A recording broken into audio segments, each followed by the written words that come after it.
स्वागत है आप सभी का हमारे साथ वीकली राशिफल में। यहाँ हम बात करने जा रहे हैं मकर राशि और मकर लगन के लिए 10 नवंबर से लेकर 16 नवंबर तक मिड का जो वीक है। यहाँ पर नवंबर के महीने में यहाँ पर मकर राशि के लिए धन बढ़ने वाला है और लाभ के योग बनेंगे, क्योंकि जो सूर्य नीच के चल रहे थे इस वीक के एंड तक सूर्य की संक्रांति रहेगी और 16 तारीख को सूर्य प्रवेश कर जाएंगे आपके 11वें भाव में, लाभ के भाव में, और यहाँ स्थिति आपके लिए बेहतर रहने वाली है। हालांकि सूर्य जो है आपके अष्टम के लॉर्ड है, फिर भी जितनी नीचत्व या अड़चने यहाँ पर आ रही थी वो सब यहाँ पर दूर होंगी और आपकी इनकम के नए स्रोत खुलेंगे। इसके साथ साथ इस ही वीक में गुरु जो है वक्रीय हो जाएंगे और जब भी कोई सौम्य प्लैनेट वक्रीय होता है तो उसके जो शुभ गुण है उसमें और बढ़ोतरी होती है।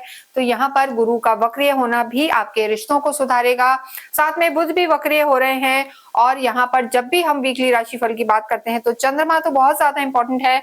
चंद्रमा इस पूरे ही वीक में मिथुन में रहेंगे, कर्क में रहेंगे, सिंह में रहेंगे और अंतिम दिन वो कन्या में रहेंगे। लेकिन यहाँ पर ये देखना जरूरी है कि चंद्रमा अष्टम में आपके लिए कब आ रहे हैं।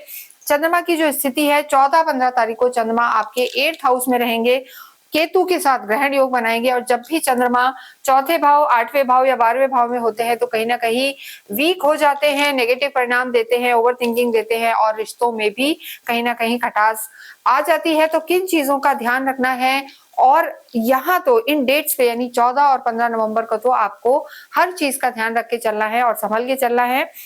यहाँ सबसे पहले बात करेंगे हम आपके स्वास्थ्य की, और जब भी हम स्वास्थ्य की बात करते हैं तो कोई भी राशि हो उनका फर्स्ट हाउस यानी जो जातक का खुद का हाउस है, खुद की स्थिति है, मेंटल हेल्थ, फिजिकल हेल्थ को देखा जाता है। यहाँ आपके जो राशि स्वामी हैं शनि हैं, हालांकि शनि भी वक्रीय चल रहे हैं और पराक्रम में विराजमान है, तो यहाँ पर आपको थोड़ा सा इस वीक में थकान महसूस हो सकती है। इसके साथ साथ आपको कहीं ना कहीं थोड़ा सा डिहाइड्रेशन की समस्या यानी लैक ऑफ वाटर या थोड़ी सी वीकनेस, थकान, ये सब इस वीक में आपको महसूस हो सकती है। तो इन चीजों का ध्यान रखें, साथ में खाने पीने का भी ध्यान रखें, क्योंकि जब गुरु वक्रीय होंगे तो अपने से पीछे घर का फल देंगे, तो छठे घर का फल देंगे, तो यहाँ पर वो हो सकता है आपको इंडाइजेशन की प्रॉब्लम दे दें, एसिडिटी की प्रॉब्लम दे दें। तो अपने खाने पीने के रूटीन को प्रॉपर रखें, वर्कआउट वगैरह करें, योगा करें, जिससे आपकी स्ट्रेंथ मेंटल और फिजिकल दोनों बरकरार रहे। ओवर थिंकिंग को कंट्रोल करें और 14-15 तारीख को हेल्थ का विशेष ध्यान रखें। लव लाइफ की जब हम बात करते हैं तो लव लाइफ के आपके प्लैनेट शुक्र हैं और शुक्र इस समय आपके 4th हाउस में है, यानी त्रिकोण के स्वामी आपके 4th हाउस में है।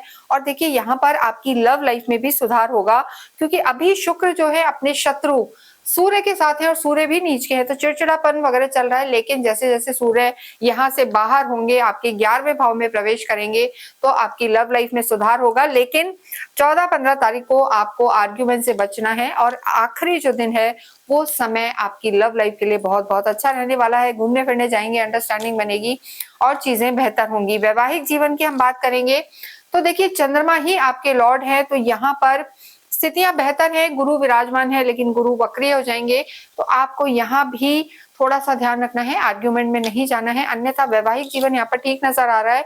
लेकिन देखिए मकर राशि के लिए हम हमेशा कहते हैं कि आपके जो लॉर्ड हैं शनि हैं और यहाँ आपके स्पाउस के लॉर्ड चंद्रमा है, दोनों में बहुत रात दिन का अंतर होता है, सोच में, चीजों में, स्पीड में, तो थोड़ा सा तालमेल में कमी रहती है। लेकिन जब चंद्रमा कमजोर हो 14-15 तारीख को, तो वैवाहिक जीवन में ध्यान दें, आर्ग्यूमेंट्स में ना पड़े। अगर जिनका विवाह नहीं हुआ है और विवाह करना चाहते हैं तो ये वीक उतना खास नहीं है, आगे आने वाले समय का इंतजार करें तो आपके लिए समय बेहतर होगा। कार्य क्षेत्र की बात करें तो देखिए शुक्र ही आपके लॉर्ड हैं और जो आपके राशि स्वामी हैं शनि हैं। शुक्र आपके लिए योग कारक हैं और इस समय शुक्र स्वग्रही चल रहे हैं, यानी अपनी ही राशि में है, तुला में है और बहुत अच्छी स्थिति है। तो कार्य क्षेत्र की स्थिति भी मकर राशि के लिए बहुत अच्छी बनी हुई है। आगे सरकारी क्षेत्रों के स्वामी जो है सूर्य, वो भी आपको लाभ देने वाले होंगे और स्थितियां आपकी बेहतर होगी। तो पूरा ही वीक, पहले आप चाहे मीडिया से जुड़े हुए हैं, आईटी से रिलेटेड काम है, एआई क्रिएटिव लाइंस में आप हैं, या फिल्म इंडस्ट्री से जुड़े हुए हैं, एक्टिंग में है, कॉस्मेटिक में है, सभी क्षेत्रों में आपको लाभ होगा। मंगल की स्थिति भी बहुत बेहतर है। जमीन जायदाद से रिलेटेड कार्य है, आर्मी में है, पुलिस में है, इलेक्ट्रॉनिक्स में है, सभी के लिए समय अच्छा है। और वीक के एंड तक आते आते सूर्य की स्थिति भी बलवान हो जाएगी, तो सरकार से भी आपको लाभ के योग हैं। लेकिन यहाँ पर कोई भी बड़ा डिसीजन, कोई बड़ी मीटिंग आपको 14-15 को अवॉइड करनी है और धन की स्थिति को सोच समझकर आपको देखना है। एकदम से इंपल्सिव होकर यहाँ पर निर्णय नहीं लेना। लेकिन धन की स्थिति भी यहाँ आपके लिए बेहतर बनी हुई है, विदेशों से फायदा हो सकता है। तो ओवरऑल हम यही कहेंगे कि धन और लाभ के योग हैं, दोनों ही चीजें यहाँ पर बढ़ रही हैं। विद्यार्थियों की बात करेंगे तो देखिए शुक्र ही लॉर्ड है, तो शुक्र एक ऐसे प्लेनेट हैं जो आपके लिए योग कारक हैं और आपकी विद्या, आपका प्यार, आपका करियर सबको यहाँ पर संभाल रहे हैं और आपके रिश्तों में भी मधुरता ला रहे हैं। तो शुक्र यहाँ पर आपके वारे न्यारे इस वीक में करने वाले हैं। तो विद्यार्थियों के लिए भी समय अच्छा है, लेकिन अगर आप किसी भी तरीके से गवर्नमेंट एग्जाम की तैयारी कर रहे हैं तो हम आपको सजेस्ट करेंगे ये वीक उतना अच्छा नहीं है, क्योंकि एंड में सूर्य बदलेंगे तो स्थितियां आपकी एकदम एंड में जाके बदलेंगी। इसके अलावा अगर आप मास्टर्स करना चाहते हैं, कॉमर्स बैकग्राउंड के हैं, सीए, सीएस, क्रिएटिव लाइन में जाना चाहते हैं तो यहाँ पर लाभ के योग हैं। बुध देखिए आपके भाग्येश हैं, उनकी स्थिति अच्छी है, लाभ में है और वक्री होके भी वो आपके 10th हाउस का फल देंगे। तो मकर राशि के लिए शुक्र और बुध दोनों की ही स्थिति बहुत अच्छी है, दोनों ही आपके फ्रेंडली प्लैनेट है। तो भाग्येश भी यहाँ पूरा साथ देता हुआ नजर आ रहा है। पर जो आपका एक नेचर है, देखिए कर्म प्रधान तो आप है, लेकिन आपके खुद के प्लैनेट वक्रीय हैं, वो थोड़ा सा स्लो डाउन ला सकते हैं। लेकिन बहुत ज्यादा सोचना और ओवर पॉजिटिव होना आपकी रिश्तों या काम दोनों को खराब कर सकता है। तो उस चीज को आपको संभालना है और 14-15 को विशेष ध्यान रखना है। इस पूरे ही वीक में जितना हो हनुमान चालीसा का पाठ करें, ओम शम शनिश्चराय नमः का जाप करें, स्ट्रीट डॉग को फीड करें और इसके साथ साथ गणपति अथर्वशीष का पाठ करना सारे अनिष्टों को दूर करने वाला होगा। इसके साथ ही इस वीडियो को हम यही विराम देते हैं। जो डेट्स हमने बताई हैं उनमें खास ध्यान रखें। 14-15 तारीख को कोई भी बड़ा डिसीजन ना लें और इसके साथ ही कमेंट बॉक्स में ओम शम शनिश्चराय नमः लिखें। Thank you.